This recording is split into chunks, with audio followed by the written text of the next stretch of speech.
లోపలికి పోయే ప్రయత్నం అయితే చేస్తున్నారు వీళ్ళు.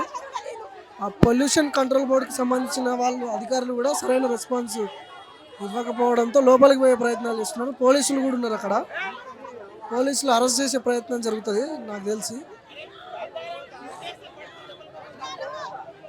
నా పేరు మమ్మారెడ్డి. మేము వ్యవసాయం చేస్తుంటాము. ఇప్పుడు ఆ వాటర్కు చేతులు ఇక చూడండి, ఇక చేతులు ఇట్లా ఇట్లా ఇట్లా పొక్కులు అంతా కాలు చేతులు లాగడము, సాయంత్రం కాగానే అసలు నిద్ర పట్టకపోవడము, నల్లగా అంతా వాసన వస్తుంది. అది పంట మొత్తం నష్టమవుతుంది, పంట వండుతలేదు కరెక్ట్గా. అది ఎట్రోడాక్స్ వల్లనే, ఎట్రోడాక్స్ వాటరు మొత్తము కిందికి వదులుతున్నారు షెల్రకు. ప్రతిసారి రాడు అక్కడికి. ఆయనకు వస్తే ఆయనకు బాధ ఏంటనే తెలుస్తుంది కదా, ఎప్పుడైనా కానీ రాడు, అసలు అక్కడికి రాడు. వాళ్ళే ఎంప్లాయీసే వస్తారు, వాళ్ళు డీల్ చేస్తారు. ఈ అధికారులు ఉన్నారు, వాళ్ళు డీల్ చేస్తూ ఉంటారు. ఇక నానా ఇబ్బందులు పెడుతున్నారు అందరినీ. అది లోపల బయటకు వచ్చిన అధికారులు ఏమంటారు? ఇప్పుడు పొల్యూషన్ కంట్రోల్ బోర్డు వాళ్ళు వచ్చారు బయటకు వచ్చినోడు ఎవడన్నా తొత్తురుగాడు ఉంటే వాళ్ళతో బేరాలు పెడుతున్నారు. అంతేగాని వాళ్ళు వచ్చి ఎక్కడ పంపుకుంటే అక్కడ నీళ్లు పోతాయి అది మాట్లాడుతున్నారు ఇష్టం ఉన్నట్టుగా. అది సో ఒకసారి చూడొచ్చు, బాటిల్ అన్ని ఈ పొల్యూషన్కి సంబంధించిన కల్తీ వాటర్ ఇవన్నీ కూడా తీసుకొచ్చి ఇక్కడ బారబోసిర్రు. ఇంత దారుణంగా ఈ వాటర్ వీళ్ళు ఫిల్టర్ చేసుకొని తాగేది ఇవే వాటర్. సో ఊరు మొత్తం వచ్చి పొల్యూషన్ కంట్రోల్ బోర్డు ముందు కూర్చున్నారు. భూమి దున్నడం మానేసుకునేసి కంపెనీ పోటే ఉంది, పంటలు కూడా పంటలేవు, ఏది దున్నడమే మానేసినాం. అక్కడ మనం ఏమి బియ్యం ఇస్తామన్నా ఏ పంట అయినా తీసుకోరు, పొల్యూషన్ ఉంది, పాయిజన్ అంతే. మళ్ళీ కలుపుకు రారు, జనాలు రారు. సమస్య ఎన్నేళ్ళ నుంచి ఉంది ఇది? దాదాపు 10-15 సంవత్సరాలు, 20-15 ఏళ్ళ కింద ఎక్కువైపోయింది. ఎమ్మెల్యే కూడా మైపాల్ రెడ్డి కదా, మైపాల్ రెడ్డి కూడా మైపాల్ రెడ్డిని ఎందుకు గెలిపిస్తున్నారు మీరు? ఇదంతా తెలిసి కూడా ఒక్క ఊరు వాళ్ళు మేము ఇయ్యకుంటే మిగతా ఊరు వాళ్ళందరూ సపోర్ట్ కదా. మన పోయినసారి దొంగలతో గెలిచిన మొత్తం ఆవిడతో గెలిచాడు ఆయన. ఇప్పుడు మనం ఒక్క ఊరికి సంబంధం లేదు, వాళ్ళ మిగతా వాళ్ళు పైసా పిచ్చే పరమాత్మ హై, పైసా పిచ్చే పరమాత్మ అన్నమాట. అందరికి కొనేసి అయిపోయింది మొత్తం పైసలే. నువ్వు పోయి అడగండి, ఇప్పుడు నీకు ఎంత ఇచ్చేస్తాడు. మొత్తపాలి మొత్తం కబ్జా పెట్టేసాడు ఇట్రో కంపెనీ మొత్తం. ఇట్రో న్యూల్యాండ్ ఎట్లయినా న్యూల్యాండ్ ఎవరిది? న్యూల్యాండ్ ఎవరిది? అది వేరే వాళ్ళు మేనేజ్మెంట్ పక్కన ఉంటుంది. అన్ని పార్టీలు కలిసిపోయినట్టుంది ఇందులో. పోలీసు వీళ్ళ బోర్డు అంతా ఒకటే కదా, మొత్తం రాజ్యం చేస్తారు. కంపెనీ అసోసియేషన్ ఒకటే ఉంటుంది, వీళ్ళ కెమికల్ కంపెనీలో అసోసియేషన్ ఉంటుంది. ఈ కంపెనీ చుట్టూ కూడా ఎవరు పోకుండా గ్రౌండ్ క్లోజ్ చేసేసారు. అన్ని పొలిటికల్ పార్టీలకి డబ్బులు ఇస్తున్నారు వీళ్ళు ఇచ్చేస్తున్నారు, అందరికి వస్తారు. ఫస్ట్లా వీడు ఇట్రోడాకు పార్థసారథి రెడ్డి కంపెనీ పెట్టినప్పుడు ఎకరన్నర ఉండే, ఒక ఎకరం ఉండే, 1 ఎకరం భూమి ఉండే. ఆ భూమిని 70 ఎకరాలు చేసి ఇలా దేశంలో ఒక రాజ్యసభ సభ్యుడై ఒక చట్టాలు చేస్తోడవు. ఇలాంటి పొల్యూషన్ వదిలి 29,000 కోట్ల రూపాయలకు అధిపతి అయ్యి ప్రజలను ఎవడిని చంపే అధికారం ఎవడిచ్చిండు? ఈ పక్కకు ఈ పొల్యూషన్ దాని పక్క పడతా ఇల్లు ఉంటాడు, పోలీస్ స్టేషన్ పక్క పడతా పోలీసు వాళ్ళకు ఇస్తాడు. ఇక్కడ రాజకీయ నాయకులు ప్రతి వాడు అమ్ముడు పోంది లేదు. ఈ గుమ్మడుగు గ్రామం ఒక్కటేనా ఇంకేమన్నా? గుమ్మడిదల ప్రాంతం ఒక్కటేనా? చుట్టూ గ్రామాలు ఇంకేమన్నా ఏమేమి గ్రామాలు? ఇప్పుడు నల్లగుంటల 24 ఎయిర్ ఫోర్స్లో ఒక 60-70 ఎకరాలు ఓపెన్గా వారి నల్లగుంటకు వస్తేందుకు 24 ఎకరాల చెరువు అది కలుషితమై దాని ఇంకా 70-80 ఎకరాల భూమి కలుషితమైంది. మళ్ళీ ఆయిల్ నీళ్ళు పోయి రాజనాల చెర్ర పడుతుంది. రాజనాల చెర్ర కింద 150 ఎకరాలు ఉన్నది. మళ్ళీ దాని కింద రాయించెరువు ఉంది. ఆ రాయించెరువు 7-8 ఊళ్ళకు మారుతుంది. అది ఇంత కాలుష్యం చేసి ఇంత ప్రజలను చంపి ఈ సిగ్గుతప్పిన గవర్నమెంట్లో అది ఫార్మసీ పెడతాయంట. ఈ ఫార్మసీ పెట్టే ఎవడైతే గవర్నమెంట్లో సిగ్గుశరం ఉన్న ఉంటే ఇక్కడ చూడమని కాలుష్యాన్ని, ఈ కాలుష్యాన్ని చూసి పర్మిషన్ వీళ్ళకు లంచాలు కావాలి. ఈ పిసిబి అధికారులు దేశమంతా నాశనం పట్టిస్తారు. కిడ్నీ బాధలు మొత్తం లంచాలే. దాదాపు చాలా కొన్ని వందల మంది వాళ్ళ కుటుంబాలు ఆగమైపోయినాయి ఈరోజు. చర్మ వ్యాధులు, క్యాన్సర్లు, వచ్చిన గర్భాలు కూడా పోతున్నాయంట. లేడీస్ కూడా ఆపరేషన్ అయిపోతుంది. లేడీస్ కూడా మా పిల్లలు రేపు పిల్లలు కూడా పుట్టని పరిస్థితి ఉన్నాయి. వీళ్ళు జనరల్ గా రిపోర్ట్ తీసుకుపోయినకి వస్తారు.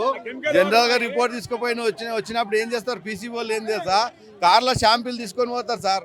మధ్యలో తీసుకుపోయి పడేసి వేరే నీళ్ళు పట్టుకొని పోతారు. తీసుకుపోయి క్లీన్ రిపోర్ట్ ఇస్తారు. మొత్తం తొత్తులు సార్. సిగ్గులేని డిపార్ట్మెంట్ అంటే పీసీబీ. ఒక్కడు కనిపించాడు. ఫోన్ చేస్తే వస్తున్నామంటారు కానీ రారు. రారు.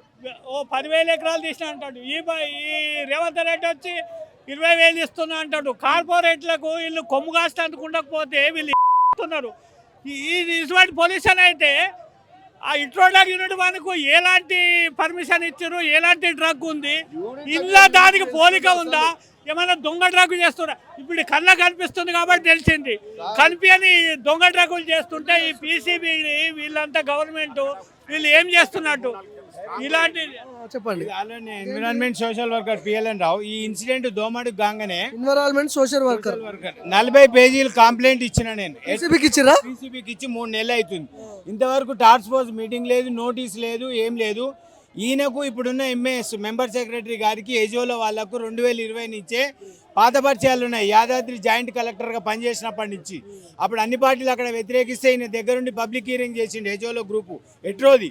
కాబట్టి ఇప్పుడు ఈ దోమడుగు ప్రజలు ఏదైతే మొత్తుకుంటుండ్రో కంపెనీ బంద్ చేసి 100 కోట్ల కాంపన్సేషన్ అడుగుతుండ్రో ఈయన ఆ కంపెనీ మీద చర్యలు తీసుకునే పరిస్థితి ఉండదు. అది ఏం టైంపాస్ చేసి జనాలు 4 రోజులు అయితే వాళ్ళే ఊరుకుంటారులే అనే పరిస్థితి ఉంది. మెంబర్ సెక్రటరీ గారు ఈ కంపెనీకి ఎట్టి పరిస్థితుల్లో యాక్షన్ తీసుకునే పరిస్థితి ఏమి ఉండదు. కాబట్టి ఏం చేయాలంటే ఎమ్మడే మెంబర్ సెక్రటరీని పదవి నుంచి తొలగించి ఏం చేస్తే న్యాయం జరుగుతుంది మీకు? ఏం చేయాలి? పార్థసారథి రెడ్డి రాజ్యమా, ప్రజాస్వామ్యమా, పార్థసారథి రెడ్డి రాజ్యమా? మమ్మల్ని చంపేసి మనం మొత్తం ఒక్కసారి చచ్చిపోతాం మేము. ఒక్కసారి చంపేసి రోజు రావడం మాతో కాదు. ఆ విధంగా చేయండి, వాడిని చేయమని. రాకపోతే నీళ్ళు చేయమని చేసుకోమని మా బాధలు చెప్పాను. ఇప్పుడు చెప్పిన అన్ని బాధలు నేనేం చెప్పాను, ఇంకా చెప్పినవి అన్నీ అయిపోయినాయి. రాజ్యం ఇది ప్రజాస్వామ్యం లెక్క లేదు. పార్థసారథి రెడ్డి రాజ్యం లెక్క ఉన్నది. అది ఎట్లా ఇప్పుడు ఎంత నష్టపరిహారం ఇచ్చినా నష్టమైతే 2012-13లో ఈ విధంగానే కాలుష్యాన్ని ఎగదల్లిండు. పీసీబీలో మనం హ్యూమన్ రైట్స్లో కేసు వేసినాము. వాళ్ళు డైరెక్షన్ ఇచ్చారు, మీరు ఎత్తేసి మొత్తం ఆడ 700 ఫీట్ల లోపడిపోయింది. ఈ సత్యనారాయణ రెడ్డి ఎత్తాడా? అంటే 29,000 కోట్లు వేసి భూమిలోకి వెళ్ళి తీయగలుగుతాడా? మనం బతికించగలుగుతాడా? ఇట్లా మమ్మల్ని చంపే అధికారం వీళ్ళకి ఎవడిచ్చిండు? పశువులు వస్తున్నాయి. చిన్న డబ్బు లేదు మాత్రం వాళ్ళంతా మమ్మల్ని ఏమో చేస్తారు. వాళ్ళు కేసులు పెడతారు, ఏమో వాళ్ళే మమ్మల్ని చంపుతారు. అలా డబ్బు నడుస్తుంది రేపు మాదేం నడుస్తుంది? గోతిగూడెం కానీ పోలేపల్లి సజ్జు మహబూబ్నగర్ కానీ మొన్న అనిరుద్ధ్ రెడ్డి ఎమ్మెల్యే కంపెనీని తగలబెడతా అన్నాడు. ఎట్రో అరబిందో అదే కంపెనీలు. ఇవాళ ఇక్కడ ఎమ్మెల్యే స్పందించాలిగా, ఇంతమంది జనం వచ్చిన. రెడ్డి కూడా పొల్యూట్ అయిపోయి దీంట్లో ఉన్నాడు కదా. ఇంకోటి భువనగిరి ఎట్రో దాని మీద కూడా చామల కిరణ్ కుమార్ రెడ్డి ఎంపీ గారు స్పందించారు, పార్లమెంట్లో మాట్లాడి. ఇక్కడ ఎంపీ ఎమ్మెల్యేలు కూడా మాట్లాడి దోమడుగు ప్రజలు ఇంతమంది 100 మంది వచ్చి అక్కడి నుంచి 50 కిలోమీటర్ల దూరం వచ్చి ఇక్కడ ధర్నా చేస్తున్నప్పుడు ఎంపీలు ఎమ్మెల్యేలు ప్రజాప్రతినిధులు స్పందించాలి కదా. మెయిన్ స్ట్రీమ్ మీడియా పెద్ద ఛానల్ ఏమైనా వచ్చినాయా? పెద్ద ఛానల్ ఒక్క V6 ఉందా, టీ న్యూస్ ఉందా, లేకపోతే ఏబిఎన్ ఉందా, ఈటీవీ ఉందా? ఏది లేదు. మెయిన్ ఛానల్స్ అన్ని అమ్ముడు పోయినాయి సార్. మాకు ప్రజాస్వామ్యంలో ఉన్నామా లేదా? మేము తాలిబాన్ లో ఉన్నామా లేకపోతే ఆఫ్ఘనిస్తాన్ లో ఉన్నామా? అర్థమైతే లేదు. ప్రజాస్వామ్యమే లేదు. ఇంత మొత్తుకుంటుంటే 4 నెలల నుండి ప్రజలు మొత్తుకుంటుంటే ఒక్క నాయకుడు వస్తలేడు, ఒక అధికార పార్టీ నాయకుడు వస్తలేడు, ఒక ప్రతిపక్ష నాయకుడు కేటీఆర్ కూడా రాలేదు ఇంతవరకు, ఒక హరీష్ రావు రాలేదు, ఎవరు రాలేదు. మేము అడవిలో ఉన్నామా? మేము ప్రజాస్వామ్యం లేదు మాకు అర్థం. ముఖ్యమంత్రికి చేరాలి, దయచేసి చెప్తున్నా. అందరు షేర్ చేయండి, కామెంట్ కూడా పెట్టండి. వీళ్ళ పరిస్థితి ఎంత దారుణంగా ఉందో ఒకసారి చూడాలి. ఈ కాలుష్యమైన కంపెనీ ఇలాంటి ఇంట్రోడాక్ నడిచేసి ఈ గవర్నమెంట్కు సిగ్గుశలం ఉంటే 20 ఎకరాలు ఉన్న కాలుష్యానికి ఇస్తా దేశంలో ప్రపంచంలో ఎక్కడ పనికిరాని డ్రగ్స్ తెచ్చి ఈ స్టేట్లో పెట్టి వీళ్ళు అభివృద్ధి అంటారా? ఈ కెమికల్తో చంపి వీళ్ళు ఎవరిని అభివృద్ధి చేస్తారు? ఒక హాస్పిటల్ ఉండదు, ఒక విద్యా విధానం ఉండదు ప్రజలకు. వీళ్ళ పాలసీ ఈశ్వర్ దొంగ పాలసీ ఏంది ఇది? తెలంగాణ గ్లోబల్ రైజింగ్ అని చెప్పి సబ్మిట్ చేశారు. ఇది ప్రపంచవ్యాప్తంగా తెలంగాణ గొప్పగా అభివృద్ధి అవుతుందని చెప్తున్నటువంటి ప్రభుత్వము ఇక్కడ గ్రామాలలో ప్రజలందరూ కూడా మరణ శాసనం లిఖించబడుతుంది. మొత్తం క్యాన్సరు అబార్షన్స్, అనేక చర్మ వ్యాధులతోటి జీవన మరణ సమస్యతో కొట్టుమిట్టాడుతున్నారు ప్రజలు.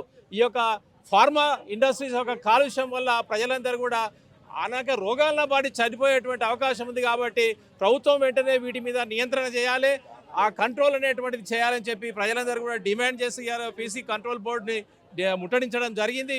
వెంటనే ఈ యొక్క వీడియోని ముఖ్యమంత్రి రేవంత్ రెడ్డి గారు ప్రత్యేకంగా దీని యొక్క చర్యలు తీసుకోవాలని చెప్పి డిమాండ్ చేస్తున్నాం. నా పేరు నాగసేనారెడ్డి, పర్యావరణ కార్యకర్తగా 25 ఏళ్ల నుంచి పనిచేస్తున్నాను నల్గొండ కేంద్రంగా. ఈరోజు దోమడుగు గ్రామంలో జరుగుతుంది.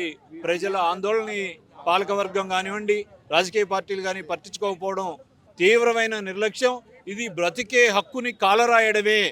ప్రజలని అష్టదిగ్బంధం చేసి పంచభూతాలు ఏవైతే ప్రకృతి ప్రసాదితాలు ఉన్నాయో వాటన్నిటినీ కాలుష్యం చేసి ప్రజల మీద దాడి చేసి చంపేసే కుట్ర జరుగుతుంది.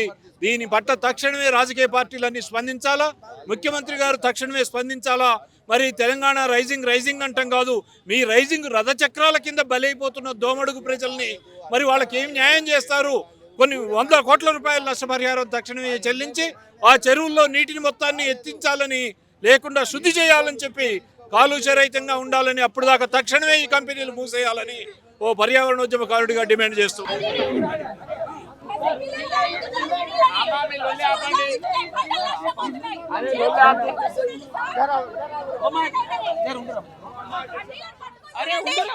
వాసన చూడమని చెప్పండి, కనీసం వాసన చూడయ్యా, వాసన చూడమనండి. నీళ్ళని హామీలు ఇవ్వడం కాదు, ప్రజలకు న్యాయం జరగాలి, వాళ్ళ ప్రాణాలను కాపాడాలి. ఆ బాటిల్లో వాటర్ కెమికల్ నీళ్ళు మేము తాగుడు గాలిలే. ఆ నీళ్ళు పడక జుట్లు పెయ్యిలు మొత్తం ఇదే రోగాలు వచ్చి చస్తున్నారు. అట్లా తాగే నీళ్ళు కూడా అయ్యానా? ఆ నీళ్ళే ఫిల్టర్ చేసిస్తారు అవే నీళ్ళు.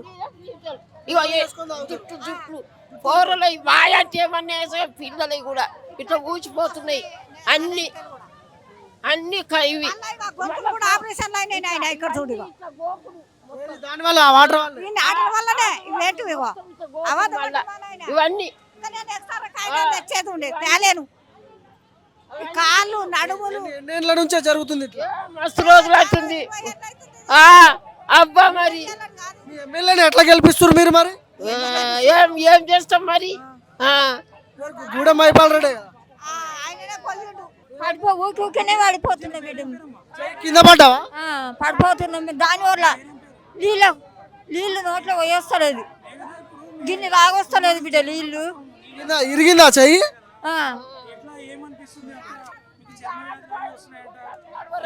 ఇట్లా ఇవి ఇట్లా నరాలు రోగాలు, క్యాన్సర్ రోగాలు వస్తున్నాయి నీళ్ళకు. అయిపోయి మేము దస్తేస్తాము. పిల్లలు ఉన్నారు కదా, పిల్లల కన్నా ఇంత పిల్లలు ఎట్లా చేయాలి? పోతున్నాయి నీళ్ళకు. మళ్ళా గోకుడు అంతా గోకుడు చేసుడు ఇవన్నీ. ఎంతమంది ఉంటారు మీ ఊర్లో? మాసుగా పడాయి నేరా ఉంటారు ఈతల ఒక్కరిద్దరు కాదు నాయన, లక్షల మంది ఉంటుర్రు. వాళ్ళు కూడా ఊరుకుంటుర్రు. ఎవరు మాట్లాడటము? ఆ నీళ్ళు ఎట్లున్నాయి చూడు, ఆ నీళ్ళు చూడు, ఆ నీళ్ళు ఎట్లున్నాయో. నీళ్ళు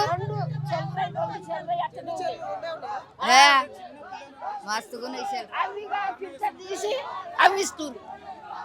అవి తాగితే ఏమవుతుంది? నీళ్ళు అవి తాగితే రోగాలు. గర్భాలు కూడా పోతున్నాయంట పాపం, క్యాన్సర్లు వస్తున్నాయి, చర్మ వ్యాధులు, గొంతు ఆపరేషన్లు, గాలి, అక్కడ ఉన్నటువంటి గాలి కూడా పొల్యూషన్ అయిపోయింది. ఇదే నీళ్ళు తీసుకుపోయి ఆ పార్థసారథి రెడ్డికి ఆపియాలి. కనీసం ముట్టుకునే పరిస్థితులలో కూడా లేవు ఆ నీళ్ళు. అంత దారుణమైన పరిస్థితుల్లో ఉన్నాయి. చాలామంది పాపం చిన్న పిల్లలు ఉన్నారు, వాళ్ళకి కాళ్ళు వంకర్లు పోవడం, చేతులు వంకర్లు పోవడం, వచ్చిన గర్భం కూడా వెళ్ళిపోతుందంట. అంత దారుణమైన పరిస్థితుల్లో దోమడుగు గ్రామం ఉంది ఈరోజు. ఇక్కడ అన్ని పార్టీలు కలిసిపోయినాయండి, బీజేపీ, కాంగ్రెస్, బీఆర్ఎస్ 3 పార్టీలు కలిసిపోయినాయి. ఎవరిని అనడానికి లేదు, ఏ పార్టీ కూడా అక్కడికి వచ్చి ఫైట్ చేయదు. ఎలక్టోరల్ బాండ్స్ రూపంలో అన్ని పార్టీలకు డబ్బులు పోయినాయి. ఈ దోమడుగు ఈ ఏదైతే ఈ డ్రగ్స్ కంపెనీ ఉందో దీనికి సంబంధించింది Hetero drugs company unit number 1. ఇక్కడ నుంచి అన్ని పార్టీలకు డబ్బులు పోయినాయి, అన్ని పార్టీలకి మేనేజ్ చేస్తున్నాడు.